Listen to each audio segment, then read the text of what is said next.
Hi, this is Karthik. I welcome you all for this session. In this session, I'm going to teach you how to use integer data type in Visual C++. Once again, I repeat the topic, how to use integer data type in Visual C++. You may ask a question, what is data type and why we want to use data type? In order to store and retrieve the information, we are in need of data type. Once again, I repeat, why we want to use data type. In order to store and retrieve the information, we are in need of data type. The information can be classified into various categories. Let us say we can able to hold numbers 1, 2, 3, 4 and so on, as well as we can able to hold numbers with decimal point. Let us say 10.1, 10.2, 10.3, which is called as float. As well as we can able to hold only the character, let us say male or female.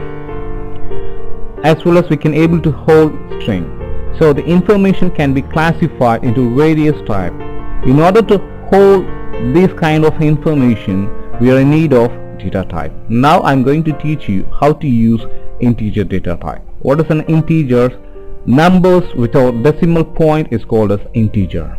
Once again, I repeat, the numbers without decimal point is called as integer. So in order to achieve this task, we should open Microsoft Visual C++. So go to Start and go to All Programs, where you can able to find Microsoft Visual Studio 6.0 and navigate to Microsoft Visual C++ 6.0. Once again, I repeat the process. So go to Start, where you can able to find All Programs, and go to Microsoft Visual Studio, where you can able to find Microsoft Visual C++. Just click Microsoft Visual C++ in order to open it, and then go to File, go to New and go to Files, where you can able to find C++ source file. Just click C++ source file and provide a name. Let us say integer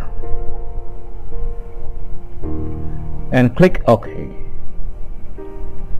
And this is an work area where we are going to type the program. So all the programs will start with the preprocessor hash and followed by the keyword hash include io stream.h and followed by one more header file hash include conio.h, and then I'm going to use the method integer main.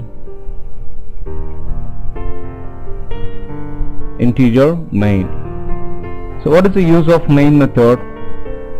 The first line read by the compiler will be the main method. Now I'm going to declare integer a comma b. So where int refers to the data type integer, I'm going to use two variables a and b. What is a variable? Variables are nothing but the placeholders or containers used to hold values. Now I'm going to allocate two variables to hold integer values. Now I'm going to use cout statement. So enter the a value,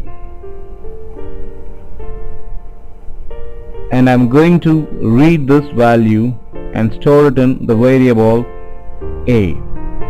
And again I'm going for a cout statement, and I'm going for a new line endl, and I'm going to print the message enter b value, and I'm going to get this value cin of b. So where I miss semicolon here, and then now I'm going to print cout.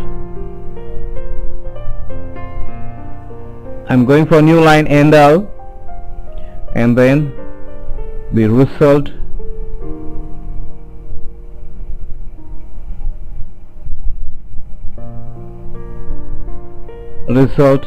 equal to, I'm going to display A plus B. I'm going to add the two values, and last I'm going to use getCH. What is the use of getCH? You can hold the output screen until or unless we press any key using a method called as getCH. Now go to build, where I can able to compile the program, and 0 error, 1 warning, and then I'm going to run it. Again build, execute the program. So it is asking for a value. I'm going to give a value the whole numbers, the numbers without decimal point, and then b value, let us say 56, and then the output is 66. This is how you can able to use the integer data type. Once again, the integer data type are used to hold numbers without decimal point. I think you guys have enjoyed this video. Thanks for watching this video. Thank you.